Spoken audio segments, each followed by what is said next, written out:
is there anything about getting to the top, right? I know you don't see it that way, I but don't see it that way, but you've go got a ahead. healthy family, you've got the Yeah. great career, you've essentially got it all. What's surprising you about being in the place where you are right now? It's lonely. My kids are out of the house. So that whole beautiful energy that was in here is no longer. As you know, I just closed my practice 2 weeks ago. So I'm not around, patients all day long. I'm on Zoom doing things, writing another book for Hay House, and I'm interacting with a lot of amazing people, and I'm lonely. As you know, I'm trying to find what that next version is for me. In this episode, I'm meeting with Dr. Mindy Pelz, my dear friend, and we cover all the topics that all of us as women and moms think about, but don't always talk about, whether it's mom guilt, worrying about our children and their future, or feelings of loneliness and being judged by other women. This is one you will not want to miss out on. So excited for you to hear this conversation and walk away inspired. I'm so excited to be here with you, Mindy. I love it. I'm so honored. I'm so excited for what you're doing. And yeah, so excited to be here. Thank you. So many people from all over the world know Mindy as Dr. Mindy Pelz. She's an insanely incredible health expert. She's a best-selling author, and she's on a mission to help 1 million people fast. I love that side of Mindy because Mindy, you always show up so authentic and real. And thank you. I know everybody appreciates that. But in addition to that, the side that I want to share with my audience and hopefully with your audience today is an even more deeper, more vulnerable side of Mindy the mom. Oh my God. Now I'm going to cry. Thank you. I appreciate that opportunity. Absolutely. So why don't we jump right in and go ahead and introduce us to your family? What's your family unit? Well, my nuclear family is, of course, my husband, Sequoia, and we've been married, I forget how many years. He remembers and I forget, but literally we met when we were 21. So I'm 52 now. So that's how long we've been together. And then our oldest is Bodhi. Our daughter is 22 and our son just turned 20, Paxton. I have no idea how my kids are that old. Like, I don't even know. Like, how did that happen? Where did it go? How can I be that old? Mm-hmm. Is there an age that you're frozen at in your mind? Like in my mind, I'm 26. I don't know why that number. Oh my God, that's so funny. I always say 25. I feel really frozen, which is weird because now I feel like my kids are my age. Mm-hmm. Yeah. Well, that makes sense. You guys are kind of buddying up with all the stuff that you're starting to do together. Yeah, we are buddying up and relationships are changing. When you don't have to be in that constant parental role, you have to find a new way. And it's been really interesting, especially with Bodhi. She's getting more comfortable just talking about her life and not having to censor it for her parents to hear. I said to her the other day, I was like, I have no judgment on your life at all. Like, you are on your own. We've taught you everything we can teach you. You live your life. I am not judging it. So there's nothing to censor around me because I'm just in pure support of whatever you do. That's amazing. It's got to be so neat to get to that time. And I know that's part of what we want to talk about today. Yeah. So, one of the things that I love about you as my friend is you're someone that I constantly lean on, whether I'm going through challenges with work or challenges in parenting. You're someone who always shows up really real. It's like you've been through challenges, you've been through obstacles in the world right now that's just full of filters and Instagram and showing up perfectly. You're like, no, it was crazy and nuts and hard. And this is how I got through those moments. What I feel whenever we get to talk about those things is I know I'm not alone.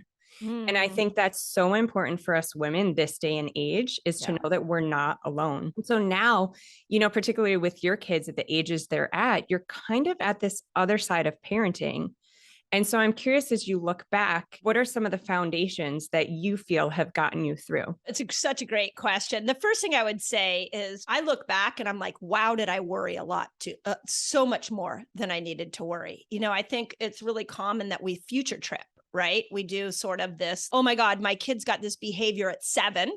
And now if I don't fix it as the parent, I'm going to end up with that behavior as an adult. And that's going to be my fault. I mean, now I don't know if other people felt that, but I definitely went through many moments of that. But what I love that we did, I am getting a little more of a perspective on what we did right, which is really exciting, as opposed to when you're in the thick of it, you're constantly looking at what you did wrong. Mm-hmm. And one of the things that Sequoia and I did early on is we were very clear on the values we wanted to instill in our children. And there were a couple key ones. Compassion was huge. Just really wanted our kids to have compassion for all different types of people, backgrounds, beliefs, like really be open to that. And then I would say the other big one was love of learning, like find what excites you and do more of that and study more of that. So many dinner conversations we've had over the years of really, really deep information. And I even saw this. Paxton turned 20 last week, and we were at we were celebrating his birthday, and I look over and he and Bodhi are like philosophizing about like the stars or space or something like that. And they're in their own little conversation, the two of them. And I couldn't have been more proud. I was like, wow, like the depth in which they think is really exciting. And then the last one I would say that we really instilled was family is important. Relationships are important. Friends are important. Prioritize relationships over anything else. And I see those three things totally show up in them now. Those are all incredible foundations to build a family on. I love those. And I have seen all those things in your kids for sure. But I would imagine as you're raising them and you're going through the crazy busy moments of mom life, that there had to have been times that you were like, what am I doing? I know we all feel like we're doing our best to make sure our kids are healthy and happy and good human beings. And, you know, what were some of the challenges that maybe you went through, if you could share them with your kids, that you felt like things weren't going to work out? And how did you guys get through that? Well, my favorite one is if we just take the compassion, I mean, that was literally like one of my biggest things with my kids is like, be compassionate to other humans. And Paxton, when he was around 4, he was the opposite of compassion. He was the little boy you took to the party or you went on vacation with friends, and he was like a tyrant, like stubborn, didn't want to share. He would he would constantly like throw tantrums. And many of our friends had girls, and he was sort of the only boy in a friend group of all these girls. And my friends would be like, what is wrong with your child? Literally, there would be like criticism about how hard he was to have around. Mm-hmm. Now, I want to tell you that if you met the man he is now, he is so kind. He is so gentle. And when I tell people the story that see him now, they all go, I don't believe it.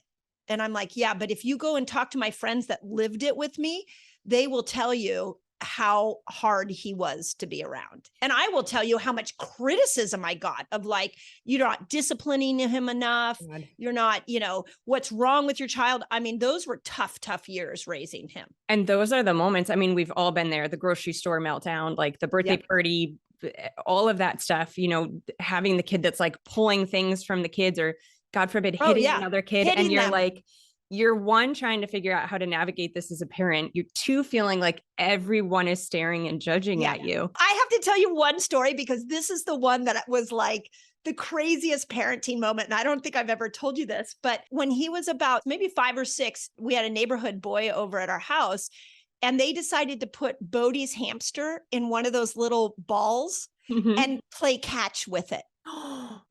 Oh my God. And I walked into the room and there was blood inside the ball. And I was like, what are you doing? And they were like, we're throwing whatever the hamster's name, I don't even remember, around. And I lost it. And I was like, sent the boy home. I find Bodhi and I'm like, I'm taking your hamster to the hospital because I don't think it's going to make it. So I'm like, all I can think is my kid's going to turn into Jeffrey Dahmer. Yeah, like, of course. Right. Yeah. He's hurting like animals. He's hurting animals. I get to the vet and I'm like bawling. I'm like, the hamster, blah, blah. Long story short, all that happened was there was a little cut on the hamster's penis. Oh.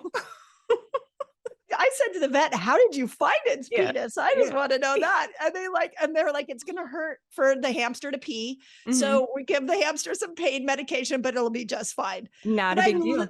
Literally in that moment, I was like, he's gonna be a mass murderer. Yeah, like, you future tripped. Like you said, like you make it, we take these moments that are hard enough as they are, and our little children are navigating all these emotions, and we make it about us. Oh, Make it so true. about, oh my gosh, I preach compassion, I preach love, I preach health, and here my kids begging for McDonald's. Like, Right. who cares? It's not about us, it's Right. about them. And I think you've even said they're not versions of us. They're Yeah. their own little beings, right? And so Yeah. they're here to teach us something. And I think you and I talked about this. One of my favorite parenting pieces of information that helped me was Cahill Gibran has The Prophet. It's a beautiful book. And one of the passages in it says that our kids are not us, they come through us. And I think that really helped me let my kids figure out their own way. Like, Bodhi's very out of the box. She's never able to play by the rules of society. And so fostering that, understanding how to help her succeed in a society that is very, A plus B equals C. We're in Silicon Valley where it's very success driven. And it's, you go to school, get the job, get the house, and Bodhi doesn't play by those rules. So understanding that, knowing that this is her journey, not my journey, has been really helpful. what were some of, just growing up with all those challenges and like them, doing what they want to do and them being them and expressing themselves? Did you guys have like non-negotiables or family values that you really leaned into? Like, okay, we're fine. We're fine if you do this, but not this. Like, what were those massive strongholds for you guys? There were a lot of non-negotiables. So for starters, let's go back to Paxton. I wanted to make sure that I raised a boy who would turn into a man that was kind and considerate to women, that knew how to speak and stay in relationships, didn't withdraw. So we did a lot of, like, when he would throw a tantrum, I would actually put him next to me and I was like, look me in the eye, because when you look me in the eye, that tells me that you're listening to me. And so there were so many times that I sat him down and I would sit on the floor with him. And I'm like, I know you want to run right now, but I really want you to just sit with me and let's talk about what you're feeling. So that was a non-negotiable. If there was a conflict, we didn't run from it. I did the same thing with Bodhi. Like, we sat and we worked it out. Another non-negotiable was health. Health was a priority. And so you and I have talked about this. Food, like, in our house, we're going to eat very clean food, and we don't bring bad food into the house. And when we go out of the house, we had different food rules because you're in the rest of the world with friends, etc. But our food has been such a high priority that before Bodhi went to college, and even Paxton, I was like, you have to understand, you're going to see what it feels like to eat that other food, and you're not going to love it. So let's talk about what we can do when you get into that spot. And so we've navigated those. But yeah, health was a non-negotiable. Resolving conflict with it was a non-negotiable. Those were kind of the biggies. I imagine you surrounded yourself with like-minded community for the most part as you were raising the kids and eating a certain way in particular. How did you guys navigate if other parents or other families or other kids would talk about depriving them by not giving them pop, soda, whatever you want to call it, cake, all the things that typical kids get to eat? I remember one time there was, like, we were in the car and Bodhi was still in a car seat. So she was in the back. And so she must've been about 4. And I had dropped her off at a babysitter who had fed her a Twinkie or something like that. And so she says to me, at Monique's, they don't eat organic. Like, that was the only word she had. And I was like, yes, they don't. She's like, how come we can't not eat organic sometimes? Like, it was like her way of being like, why can't we do that? And so what I said was, here's what I know, Bodhi, is that I've done a lot of research on the foods we eat and how they make us feel. And I just want to make sure that we eat foods that make us feel really good. So not every family has done that research. And so this is why I have chosen to eat the foods and bring these foods into the house, is because I know they're going to make us feel the best. So I would always bring it back to, I've done the research. I love you so much. I want to make sure that you get the best food. So they didn't see it as a deprivation. They saw it as, oh, my mom's really smart. My mom actually is thinking this through. So when they're in that scenario, it wasn't as hard for them to navigate. Mm-hmm. And then how did they do when they left the house? Did they stick to that kind of eating? Did they experiment? Did they drink? Did they do other maybe not so healthy things? No, Or did they live this peaceful, organic, perfect life? No, this is what I'm going to say is they went, 180 degrees opposite. because that's what you do. But they both are coming back to the values that I set for them. Bodhi's in her apartment for the first time. And, we're navigating how to get her the best food on the budget that she has. She's understanding how she feels when she eats out compared to being at home. So she's coming back to those roots. Paxton has actually got quite a knack for cooking. They both actually do. He'll go over to her house. This is another sweet mommy moment. He'll go over to her house and they cook together. And so he loves to cook. So he's now in his own apartment and he's learning, how do I buy food that is better? So they're coming back to it, but those like from, I don't know, 15 to 20, there's definitely a rebellion, and you just have to sort of sit tight because they'll come out the other side. If you laid the foundation, they'll come out the other side. Mm-hmm. And what helped you during those years to get through? Because you didn't necessarily know it was going to work out. Know that. Yeah. Oh gosh. I feel like I future tripped so much. I think knowing the support of people who had been through it really helped. Knowing that I was raised in a family where my mom was such a nutrition Nazi, that's the way I would call her. Like, we introduced rice cakes to the elementary school.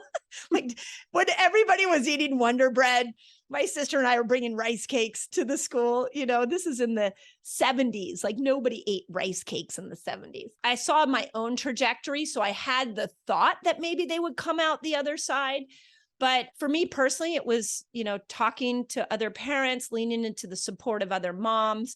And then what's really interesting with your kids at that age is their friends really matter. So as they chose new friend groups, I would look at those friend groups and be like, okay, we're good. This new friend group prioritizes health, prioritizes food. We're going to be fine. But when she was in college and she had friend groups that were very toxic emotionally and physically, that was where I was the most worried. And I would just always keep my eye out for who she was hanging out with. And I would compliment her if she hung out with somebody really awesome. I'd be like, oh, you know what? That relationship looks so fun. Like, I would try to really emphasize what that relationship might be doing for her. But yeah, those are the years friends really kick in. Yeah, I remember, one of the things I've asked you, because I've watched your kids come back and hang out at your home, even from a distance, just in conversation. What did you do to create that? Because I want that. I want to know my kids' friends. Yeah. I want to be kind of keeping an eye to make sure their values align. How did you instill that safe place for your kids that they enjoyed coming to? I know your home has been the house that their friends hung out at, they all gravitated towards. So how did you create that? It's such a great question. So the first thing is you have to be flexible. So when the friends come over, it was like, if the music got played a little loud, or as they became teenagers, they were staying up late in the backyard, maybe upsetting the neighbors. Like, we needed to find a rhythm with that and not be like, we're not the house that is like, you can't do this, you can't do this, you can't do this. We've been the house that is like, okay, so you want to do this. Let's see how we can make that work for everybody, including the neighbors, including us. So there was that. The second piece, when the friends would come over, I would chat with them just like they were my friends. Our house was packed with teenagers. And a lot of it is because we created a safe space. We've been more flexible and loving, and not the house that has a bazillion rules. We've really tried to set the tone that the more the merrier. You can come into our space. You are loved by everybody. You can feel comfortable here. You can be yourself. And that required, sometimes we had to put up with late nights. We had to put up with loud music. We had to put up with more kids in our house than we might want. I had to put up with dirty kitchens that I would wake up to in the morning. If you come into my house, my hardwood floors are completely decimated from all the amount of kids that have come in and out of our home. So I do not live in a designer home. You can't when it's a home, No. right? Right. Yeah. I love that. Okay. So we've spent a bit of time touching on some really nice things through your parenting journey that have really helped, that you feel have gotten you to that place and that you've done right. And I have to ask that a little bit more of a sensitive question as a mom, because we all go there. Are there things that you regret as a mom? Good question. Yeah. The mom guilt, right? That we all have. Yeah. Is this where you're going to make me cry? I have an obsessive brain. When I lock onto something, it's hard for me to think about anything else. It's just the way my brain works.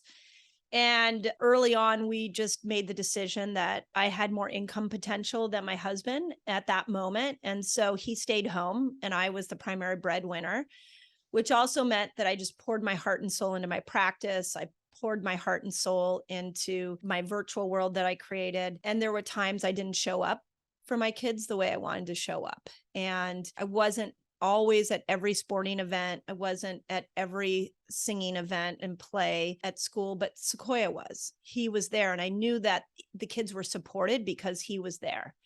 And when Bodhi was going off to school, I remember saying to Sequoia, I feel like I'm entering that song, the Cats in the Cradle song, where as they're growing up, you're like, I don't have time. I don't have time. I don't have time. And then all of a sudden you have time and your kids say, I don't have time. I don't have time. I don't have time. And that's exactly what happened. I mean, Bodhi says to me a lot, I don't have time to come and connect with you. And I think, yeah, because I modeled that for you.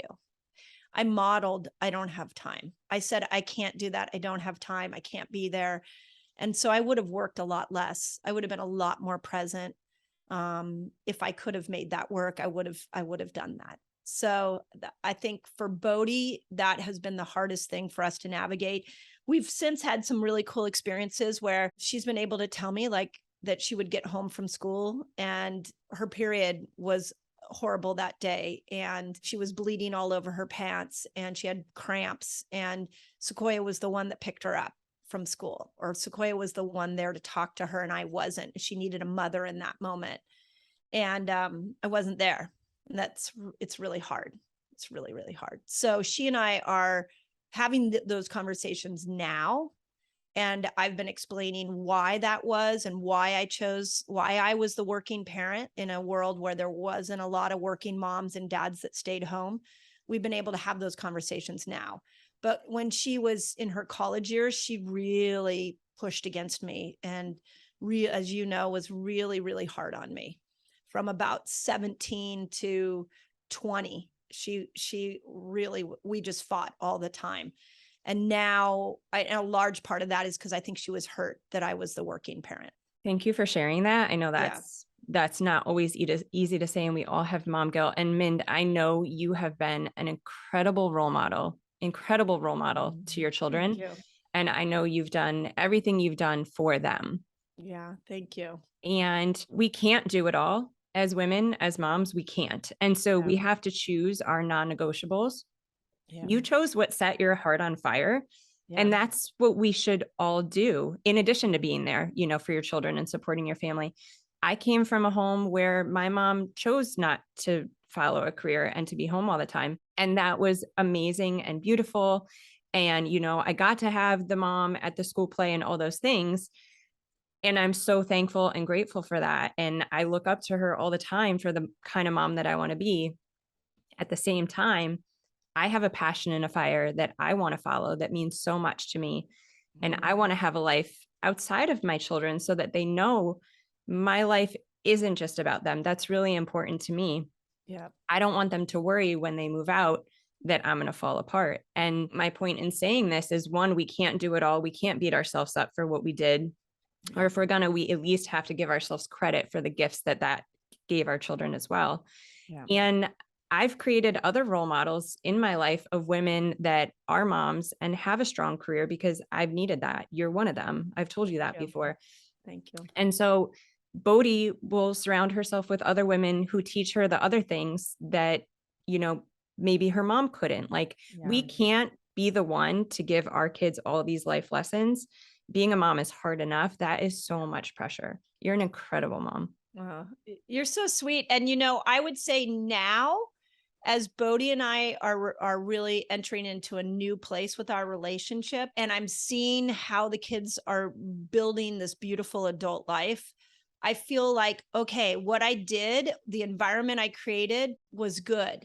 But if we had this conversation 4 years ago, I literally would walk around and people would say, oh, you're so successful. And I would say, not as a parent. I felt like I had failed as a mom for so many years. And a lot of that was because I judged myself against the moms that were there, the moms that did pick their kids up, that were at every sporting event, were at every play, that could brush off every skinned knee. I remember one time Bodhi asking me to sew something for her.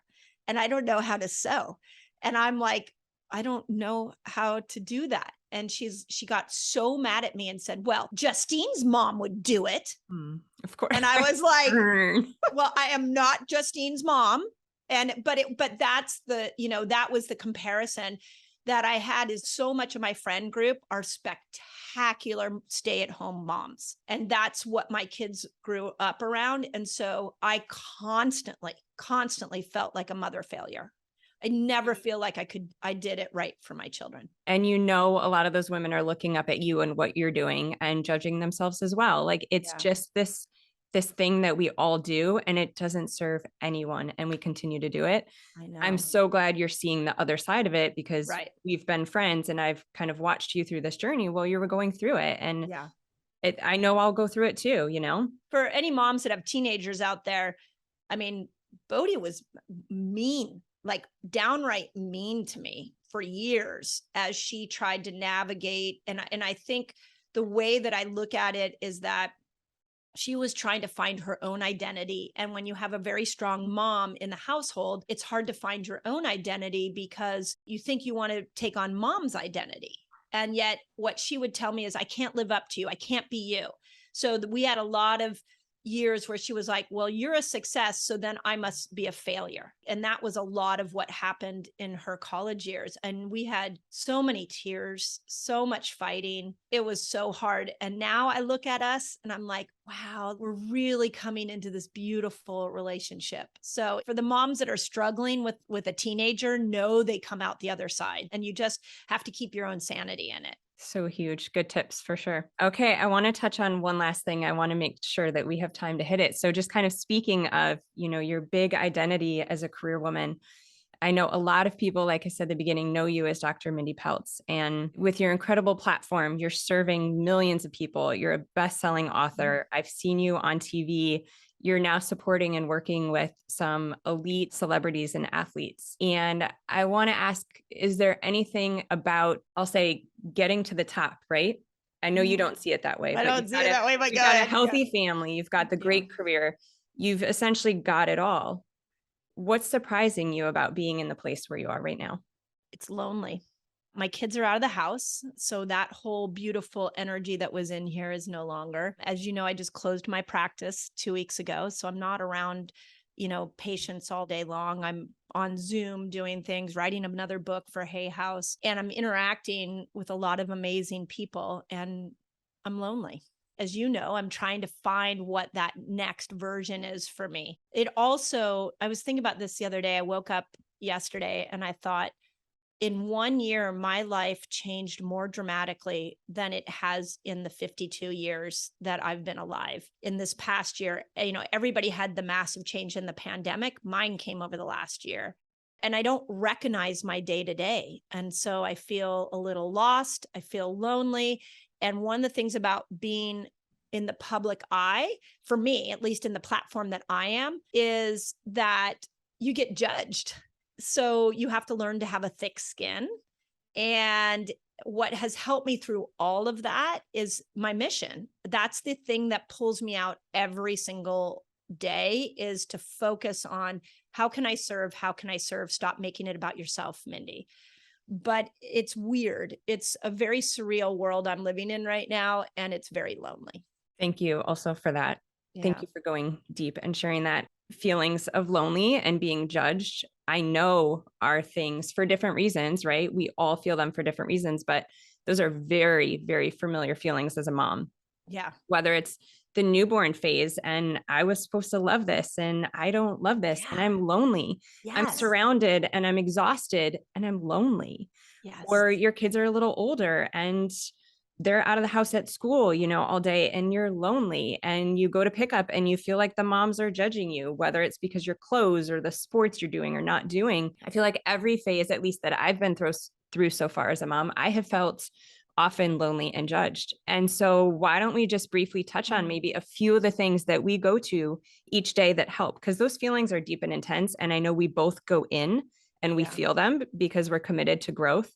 And then there's some other things that we do to get through. Well, so what the thing I think that's helpful, and you're such a big piece of this, is you got to build your tribe. I have a really strong tribe of people that when I'm feeling like upside down, that's the best way I can say it. The thing about the world that I'm in is I don't want to get addicted to the follows and the likes and the comments. I don't want to have my happiness be determined by positive comments on my YouTube channel versus negative. So I really am focused on grounding myself. So I think having people around that I can say I'm lonely, I can say, oh, it's hard right now. Like the other day, I don't know if it was you or somebody, I said, I'm so tired of going to my Instagram and seeing my freaking face. Like, I don't want to see my own face anymore. It's exhausting. And so, like your face. and then you judge your face. Like, when it comes through on social media, you're like, did I really wear that day? Did I really look like that day? But I think it's my inner tribe. And I would say more specifically, I think it's surrounding ourselves with women who are collaborative, not competitive, that lift us up and cheer us on when we win and support us when we lose. That has been so key. I didn't even have that when my kids were little. There was so much comparison in the parent world, but now, there's about 5 of you that are my go-tos that when I'm down, I box you guys. And it's so cool to have women that are excited when something amazing happens to you, and are so real with you when you can just be down and out, and they support you. That's a really hard characteristic, I think, for women. Don't you think? I 100% do. Someone once said it this way to me and I loved it. They said, you'll have 3 types of friends: those that suck. So, those people you're around and you're just like tired, like an energy suck. Those that support you, which you need. I'm going through something hard and I need to lean on someone. I find for a woman, that's the easiest person to find. Yes. It's the easiest relationship. We want to help one another. But the third one, people who stretch you, people who celebrate your wins, people who want you to grow. I think that is a really unique quality in a woman. Absolutely. I agree. Yeah. And if you look at like the women that are, many of the women that are in my inner circle, they actually fit all 3 of those. Don't you think? Like, I would say even our relationship, like, I feel like if I have a big win and I send you a message, like, you're genuinely as happy as I am for that win. Yeah. And when I have a really down moment, you are like right there to lift me up. And when I'm maybe not being the best version of myself, you come in and you're like, hey, have you thought about this, this, and this? That to me is the quality of friendship that really helps all women, no matter, if you're visible or not. I think that is something that we should always be doing with each other. Definitely huge. One of our friends I know says joy inclusion. Inclusion. I love joy inclusion. Tell me when you have something great. Like, it's amazing. I love that. It's so cool. It's so cool, especially in a world where as women, we compete, we don't collaborate. This has been one of my new missions, is like, how do we get women to unite? And to unite in a way of celebrating other women, as opposed to, oh, that woman's is prettier than I am. That woman drives a nicer car than I do. That woman is a better parent than I am. Like, why do we do that as women? I don't know. I feel like it's changing. I think there's a movement changing of empowering women. I mean, you're helping to lead that for sure. The other thing I know you and I are both leaning into this year is when we're feeling those feelings of loneliness or judgment, we're going in. So as both of us are busy bees, I know, and it's really easy to distract ourselves from feelings. And instead we're choosing to go in. Why are we feeling this feeling of loneliness, right? So like meditation, some breath work. What are some of your go-tos right now for going in? Well, one that I've never really used in my whole entire life, and I've done more of this year, is cry. Like, literally. A good one. I have cried more this year. And I think the best way the example I can give is, I think up until this year, anytime something negative hit, I always gave it a positive spin so that I could move myself out of it. But there was so many things changing over the last year for me that provided grief, that I just decided it's too overwhelming. I'm just going to sit here and grieve. And so I have sat in my morning time and cried. I use music sometimes to like invoke that emotion. When I had to write an email to my practice saying that I was closing it to my patients, I put on some of the sappiest music because I just was like, okay, go for it. You need to go all into this emotion. Stop being Pollyannish. Stop trying to change it. Just go all into it. What I found is when I went all into the grief, I actually came out of the other side much easier. So that's been a big piece. But then really looking within that, my priority for me right now is just personal growth. That is the only thing that lights me up. And so a lot of meditation, a lot of listening to other mindsets. I interviewed John DeMartini this week. Oh, cool. And he had he's such an interesting dude. And he had some really interesting ways of looking at like anxiety and depression. So now I'm like geeking out on his information. So I finally have time for that and I can put it in on myself. But I think it's doing it different than I've ever done it, has been, and like allowing my life, my emotional life to be messy. Which is so important. We both know as health practitioners that if we don't feel it and we just move past it and distract ourselves in Pollyanna, it literally sits in us. I mean, that becomes disease. That becomes potentially cancer. We have to get those emotions out. And I know we've used the analogy as well. It's like birth, right? Yeah. So we could be experiencing these major contractions and surges. And when I was delivering all three kids, I remember being like, I just want to go around it. I don't want to go through it. Like, I just want to get to the other side. And I think of that a lot when I'm going through emotional struggles. Like, just let me pour my heart into work. Let me pour my heart into anything but this. Let me have a glass of wine. Like, let me just forget about it. And now I know we're both going through. It's like head on. You said that to me the other day. That was so helpful. You were like, think of this like labor. You're right. When you're in labor and you're birthing something new, which is what I feel like I am doing in my life right now, my identity as a parent has changed. My identity as a doctor has changed. My identity as a author and a health influencer, all of that has changed dramatically in a year. And it's really uncomfortable. And so you said to me, think of it like labor. Like, how many times do we want labor to be over? It's not, but you birth something totally new. And I think that was like such an important thing for me to accept, that I can be messy, I can be vulnerable, it can be painful, and all of that could be really good. I know the other thing you do after you sit in it, and I love this, is you move it. Right. So like you'll spend time sitting in it, crying, grieving. And then I know you pour yourself into your health. Your health really grounds you. So let's talk a little bit about that. What does that look like? So you're crying, you're upset, you're maybe depressed. Maybe someone wouldn't want to peel themselves off the couch. What gets you to that next step? Gosh, well, for starters, what I'm learning is to see the emotion through. Do you know that book, Burnout? Have you ever? Yeah. Oh, it's a great book. And I interviewed the woman on my podcast, and her thought, and it makes sense, is that when we have a lot of stress, if we don't let our body fully play out that stress, we just move on to the next thing, we sweep it under the carpet, that it builds in the body. And that's one of the things that builds disease. So when I'm on the couch and I'm crying and I don't want to get off the couch, I just let myself sit there until I'm ready to get off the couch. So that, giving myself permission to be there for several hours until I move through it. The other thing I've learned about myself is I'm a verbal processor. So when things are confusing in my head, I actually need to get with other women that I know support me and talk about it and help me through it. And usually that's done on the couch. Yeah. And then the last thing that's worked is movement. I can't tell you how much walking I've done this year. Like, put some music on, get on the phone with a girlfriend and talk and walk. That has been my go-to so much this year. Yeah. And I can tell when we're going back and forth, when you're walking, you're so clear. Like, we do that movement, that blood flow, I feel just helps us get through those challenges. Yep. It takes that cortisol and adrenaline that sometimes can come up and just moves it and uses it. I think you use it to lose it. It's hard for me. I want to instantly, a negative emotion comes in, I want to flip it and make it positive. So one of my mottos this year I have a phrase for myself that I'm coming out of the numb.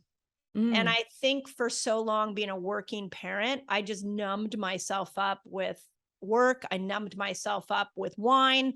I numbed myself up with distractions of all kinds. And this year, I'm really conscious that when something hits me and it's painful, that I stay and I don't numb it out. And I think that's actually made me grow more now than ever. So, but I'm getting better at it. Don't you think? 100%. 100%. And I love it. That's really what I want this platform to be. I want this to be a place where women can come and hear about other people going through these intense feelings, these intense emotions, and not just distracting themselves from it, but here's how I got through. Here's how I navigated when my son threw his hamster and there's blood everywhere. Like, these are the things that we're all experiencing, and not avoiding them, not pretending they're not there, and just getting into the busyness of life. So thank you for that. Yeah. I want to leave everybody with maybe one last thought. So what would be like your biggest piece of advice for all the moms of all the kids of different ages, and even just women in general on here? Oh, for the moms, I just want to say it all works out.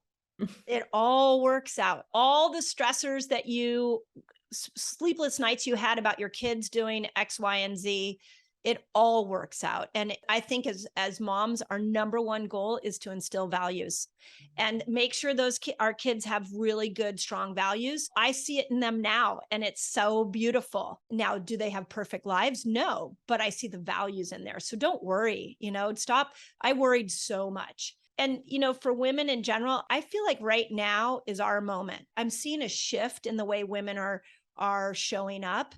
I've done some research recently that when we look at the different phases that women have gone through the century, we used to be in a matriarchal world in the BC years. And in that matriarchal world, intuition, ceremony, relationships was really highlighted.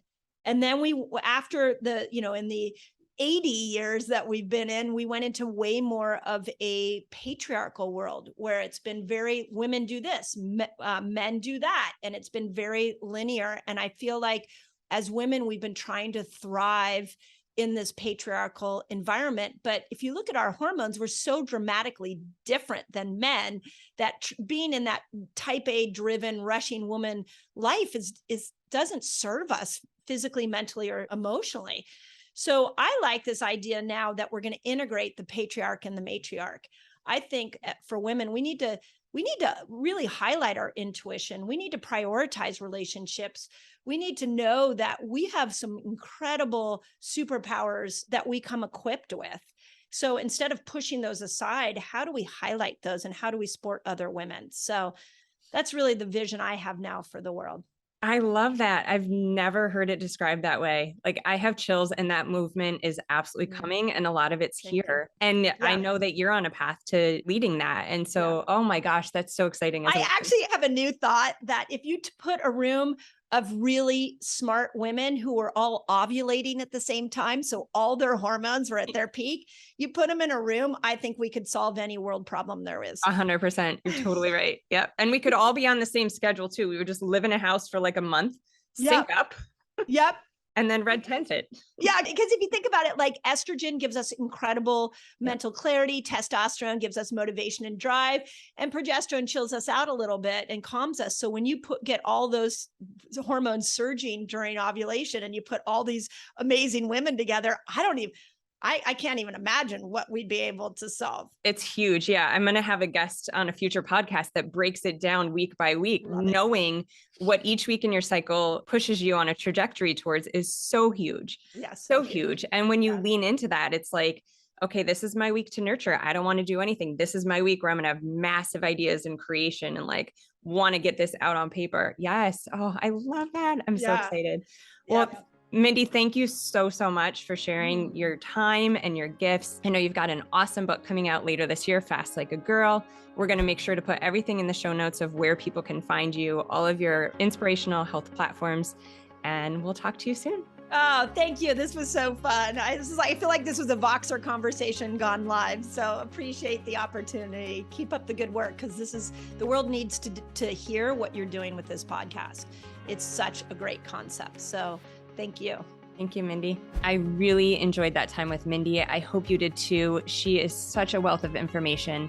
I really want to make sure that we get this information out to as many moms and women as possible, because this has the ability to positively impact their lives.